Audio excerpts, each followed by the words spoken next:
그리스도인으로 살아간다라는 것, 거기에 부제는 기쁨은 오직 주님께 찾으라라는 제목의 말씀으로 함께 은혜를 나누고자 합니다.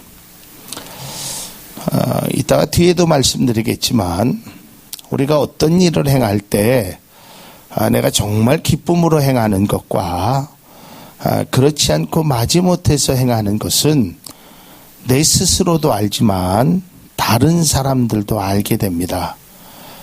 우리가 하나님 앞에 찬양을 하는 것도 그렇고 하나님 앞에 예배를 드리는 것도 그렇고 우리가 율동을 하는 것도 그렇고 심지어는 어떤 일을 행하든지 내가 정말 즐거움과 기쁨으로 행하면 얼굴에 쓰여져 있습니다.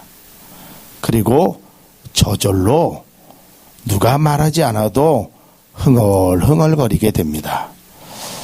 그러나 내가 그것을 기쁨으로 행하지 않으면 우리의 벌써 마음에, 우리의 얼굴에, 표현에, 때로는 우리의 말에 그것이 나와 있다라는 것입니다.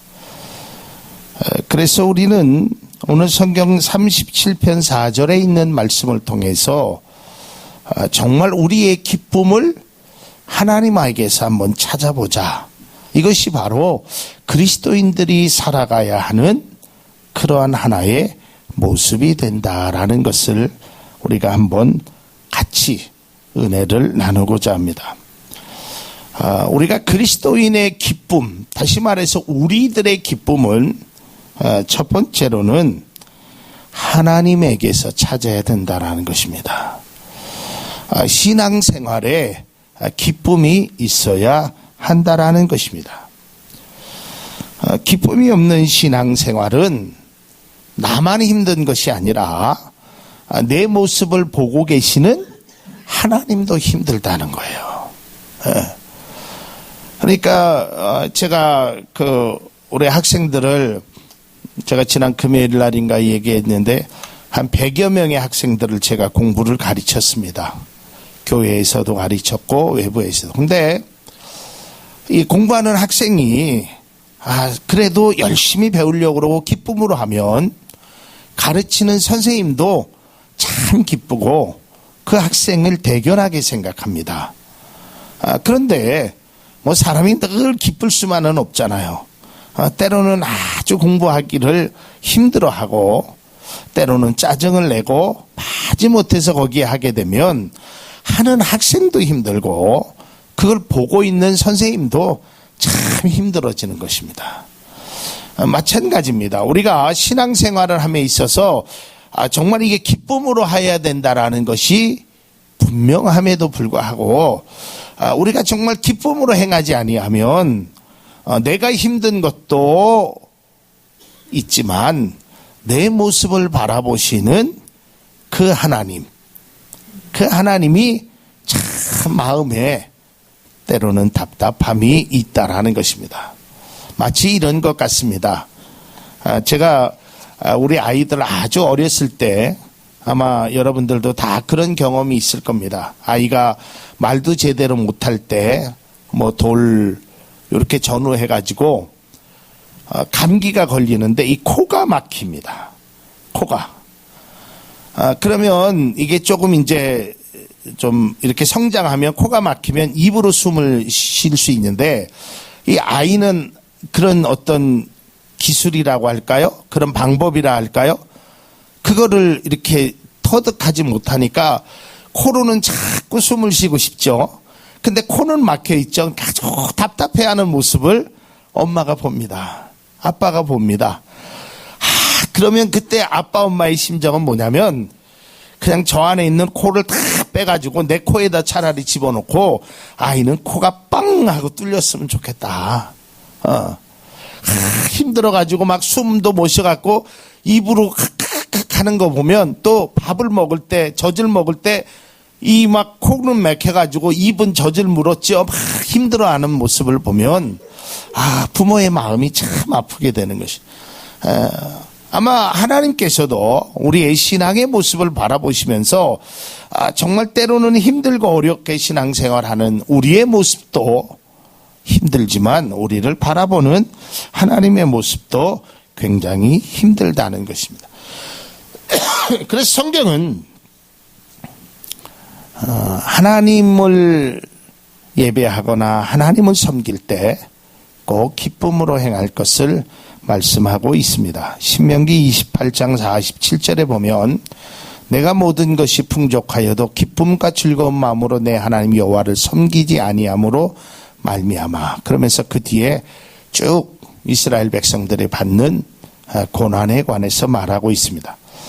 또한 시편 100편 2절의 말씀에도 기쁨으로 여호와를 섬기며 노래하면서 그의 앞에 나아갈지어다.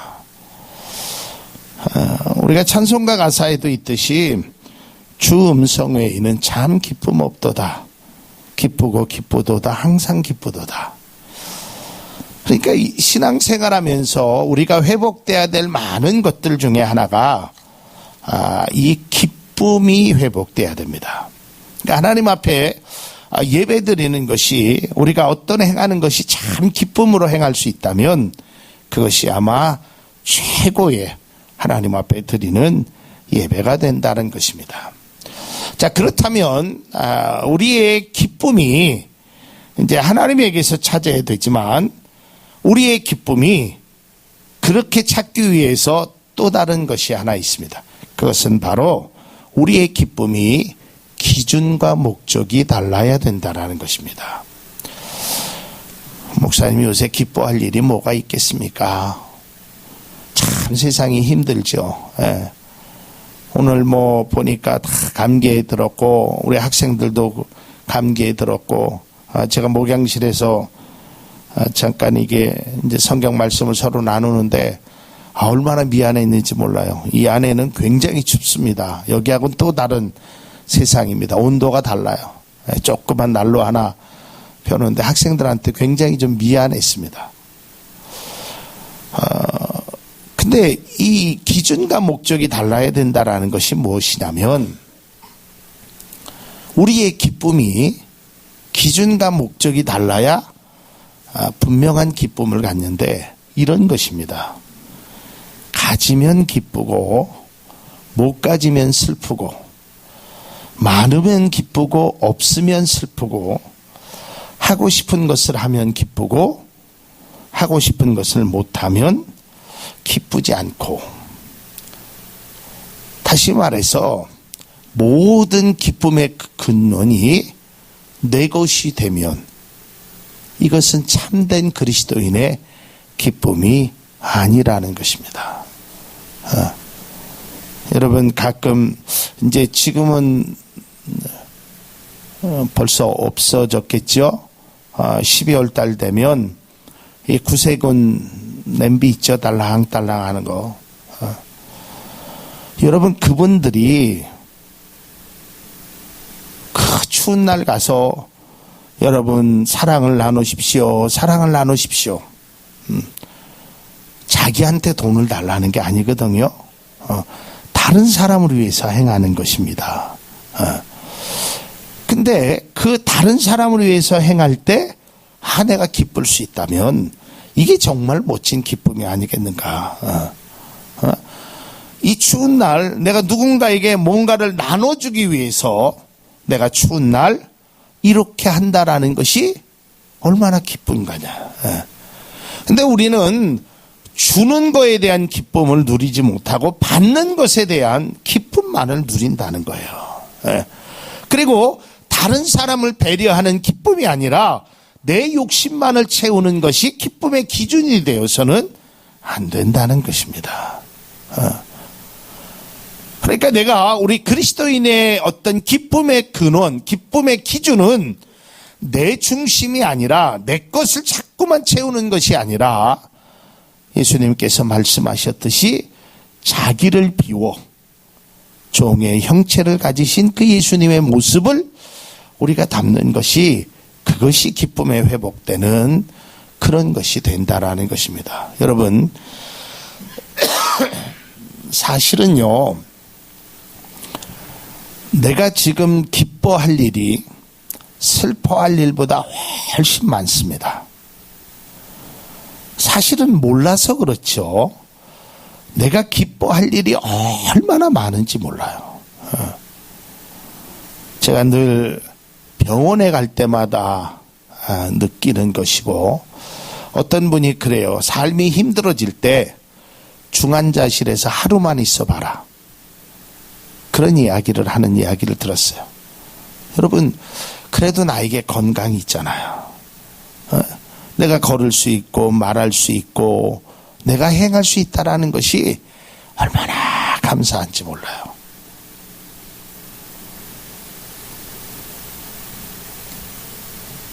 서울에 아주 유명한 여자 목사님이 계십니다. 그 목사님은 TV에도 많이 나오고 교회도 굉장히 큰 교회를 섬기는 목사님입니다. 그 목사님이 서울의 명문대학을 나오고 그분의 이력을 쭉 그분의 책을 보면 행복한 삶을 살다가 남편과 사별을 하게 됩니다. 그러다가 어떤 우여곡절 속에 목회자의 길을 걷게 되고, 그래서 아주 그 목회적으로 많은 분들에게 감동을 주고, 특별히 그 목사님은 그 목욕탕 그 어떤 목회, 그러니까 목욕 가면 우리가 다 벌거에 벗지 않습니까? 그래서 아주 교회가 탄탄대로를 걸었습니다. 세상의 사람들이 봤을 때, 또 본인이 생각했을 때도 여자 목사님으로 또 아주 귀한 분으로 사람들이 그 목사님을 향해서 다 존경했고, 그 목사님 스스로도 자기 자신이 이 정도 되면 부족함이 없다고 생각했던 그 목사님이었습니다. 그랬던 그 목사님이 암이 걸렸습니다. 그래서 마지막 설교 시간에 내가 이제 항암 치료를 받아야 됩니다. 수술을 했지만 내가 항암 치료를 받아야 돼서 내가 여러분들과 6개월 동안 좀 떨어져 있겠습니다. 그러면서 6개월간의 그 항암 치료에 고통을 받으면서 그제서야 깨달았다는 것입니다. 내가 받는 고난은 장차 하나님께서 주실 영광과 비교할 수 없도다. 그 전에 건강했을 때는 몰랐대요. 그리고 나서 항암 치료를 받은 후에 6개월 후에 그 목사님의 설교하는 걸 보면 머리가 다 빠져서 모자를 쓰고 설교하는 모습을 보았습니다. 그리고 요즘도 치료를 받으시면서 제가 가끔 그 목사님이 설교를 듣는데 머리는 가발을 쓰고 나와서 설교하시는 모습을 보았습니다. 근데 그 목사님이 건강을, 암이라는 것을, 항암 치료를 받다 보니까 예전에 생각했던 행복, 예전에 자신이 추구했던 행복과는 다른 행복을 찾았다라고 고백하는 것입니다. 바로 이런 것입니다. 우리의 행복의 기준, 우리의 기쁨의 기준이 내가 뭔가를, 내 거를 많이 쥐어서 그게 기쁨이 아니라 다른 사람을 배려하고 다른 사람을 인정하고 다른 사람의 기쁨을 통해서 내가 기쁨을 누릴 수 있는 참된 기쁨이 우리 가운데 있어지기를 바랍니다. 그 다음에 세 번째, 아주 중요한 것입니다. 여러분, 세 번째 기준은 세상의 것에만 몰두하지 말아야 된다라고 제가 이렇게는 썼지만, 한번 여러분 생각해 보세요. 세상에 주는 기쁨이 얼마나 좋습니까? 사실 목사인 저도요, 세상의 기쁨이 좋다라는 거 압니다. 그리고 실제로 참 좋습니다. 우리가 잘못 생각하는 것 중에 하나가, 우리가 교회를 다니면, 하나님을 섬기면 세상 것 다, 모든 거 다 끊어버리고, 여러분 그렇게 살 수 없습니다. 우리는 산속에 들어가서 모든 거 다 끊고 혼자 사는 사람이 아닙니다. 성경도 결코 그렇게 말하지 않습니다. 세상 속의 그리스도인을 예수님이 말씀하시지, 세상과는 완전 단절하고 세상의 모든 즐거움도 다 끊어버리고 정욕도 물질욕도 사실은 그렇게 살 수 없습니다. 그렇게 산다라는 것은 거짓말입니다. 우리에게는 돈도 필요하고요. 우리에게는 정욕이라는 것, 세상에 있어야 될 것이 필요합니다. 그걸 부인해서는 안 됩니다. 부인할 수도 없고 안 되는 것이에요. 그러니까 세상에 기쁨이 없지 않습니다. 세상이 얼마나 기쁩니까? 요즘 아이들이요, 우리 어렸을 때만 해도요, 교회에 가면 참 재밌었습니다. 인형극도 해주고, 이것도 해주고, 율동도 하고, 참 재밌었는데, 요새는 교회처럼 재미없는 데가 없어요. 핸드폰 하나 그 안에 든 것보다도 교회에서 행하는 일이 별로 재미가 없어요. 근데 왜 제가 세상의 것에만 몰두하지 말아야 된다라고 얘기했느냐? 이런 내용입니다. TV를 보면서 갖는 즐거움도 있고요. 친구들과 교제를 통한 기쁨도 있습니다. 맛있는 음식을 먹었을 때의 그 쾌감도 있습니다. 또 내가 하고 싶은 일을 할 때의 즐거움이 있습니다. 저는 이러한 모든 기쁨을 누리는 것을 부정하지는 않습니다. 그리고 여러분들 누릴 수 있다면 누리십시오. 그런데 다만 합리적으로 누려야 된다. 우리 사자성어에 과유불급이라는 말이 있죠. 여러분, 넘치면 안 되는 것입니다. 이 세상의 기쁨을 다 차단해 버린다고 해서 여러분, 그 사람이 하나님 앞에 돌아올 것 같습니까? 그렇지 않아요. 제가 아이들에게 공부를 가르치면서 꼭 그런 얘기를 합니다. 나는 너에게 공부만 하라고 얘기하지 않는다. 제가 모든 학생들에게 그래요. 어떻게 공부만 할 수 있느냐? 넌 로봇가 아니다. 게임도 해라. 친구도 만나라. 인터넷도 해라. 채팅도 해라. 하고 싶은 거 해라.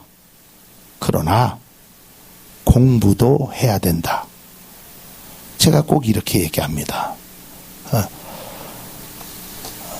여러분, 우리가 세상의 기쁨을 다 단절하고 사는 사람은 이 세상에 얼마나 될까요? 목사인 저도 때로는 세상의 기쁨이 참 좋습니다. 그러나 그 기쁨에 내가 함몰되어서는 안 된다는 것입니다.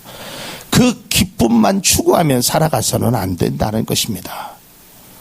어느 때는 솔직한 고백이지만 새벽에 잠자는 기쁨을 참 누리고 싶을 때가 많이 있습니다. 이렇게 추운 날, 깜깜한 날, 새벽 4시 반에 집에서 나올 때 자고 싶다. 그 자는 기쁨을 제가 압니다.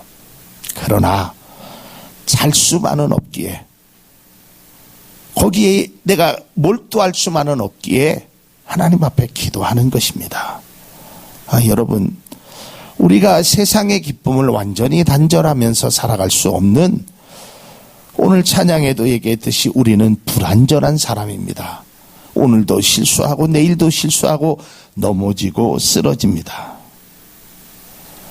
우리가 하나님 앞에 누리는 기쁨이라는 것은 세상의 기쁨을 다 하지 말고 하나님의 기쁨만을 누리라는 것이 아닙니다.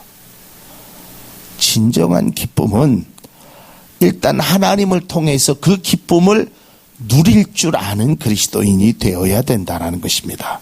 그 다음에 세상 속에서도 우리가 기쁨을, 친구들도 만나서 기쁨을 누릴 수 있습니다.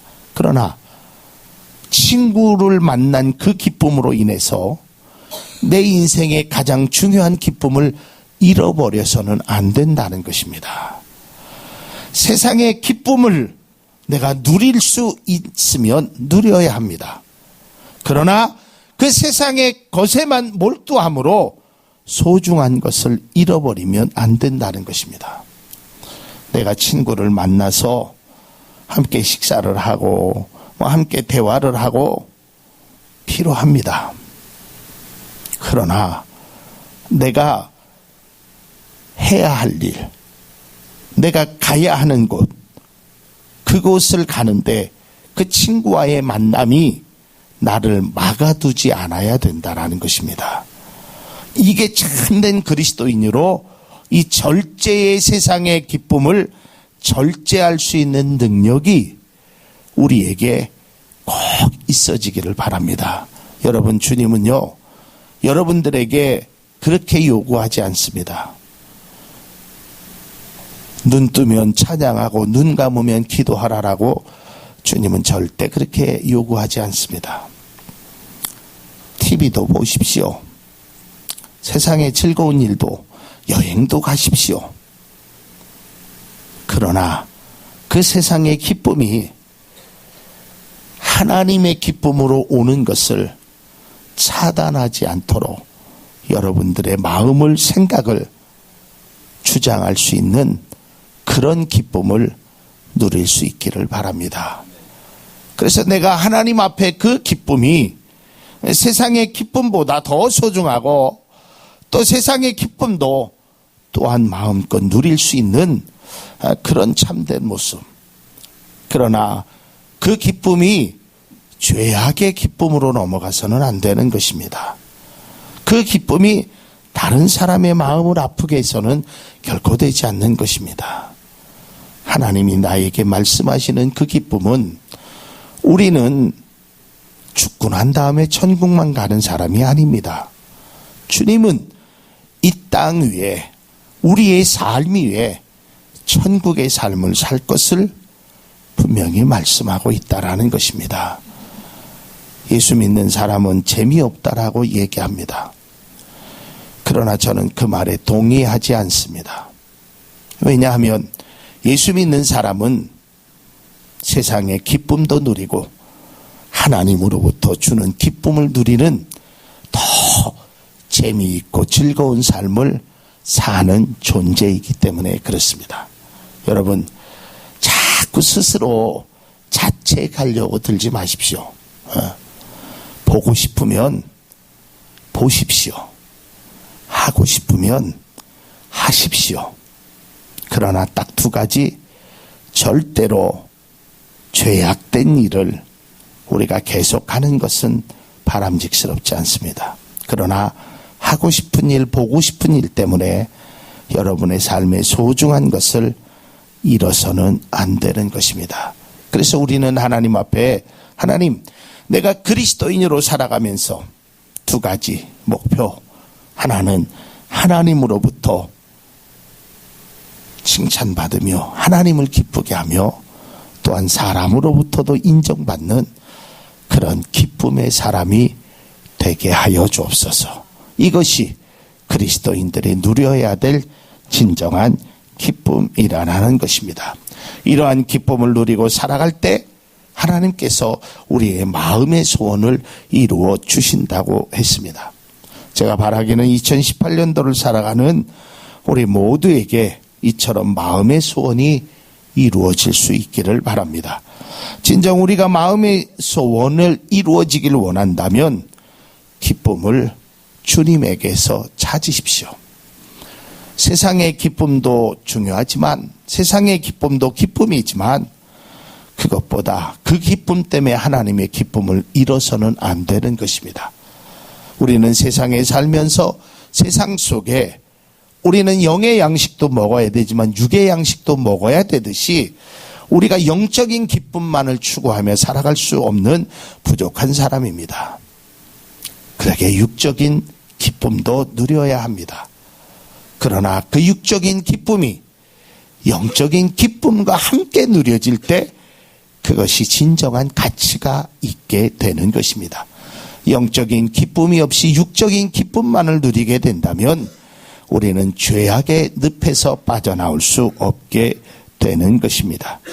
세상의 기쁨과 하나님의 기쁨은 함께 누릴 수 있는 진정한 그리스도인의 모습이 우리 가운데 꼭 있어질 수 있기를 바랍니다. 그래서 우리가 믿음의 사람이 어떤 것을 행해야 되는지 이것을 알아야 되는 것입니다. 학생은 공부해야 합니다. 그러나 공부만 하는 학생은 결코 이 세상에 얼마나 있지도 않을 것이며 그렇게 할 수도 없습니다.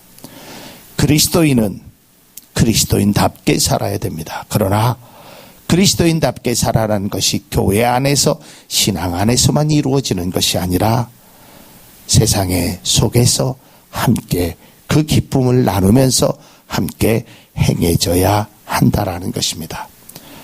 제가 말씀드린 세상의 것에만 몰두하면 안 됩니다.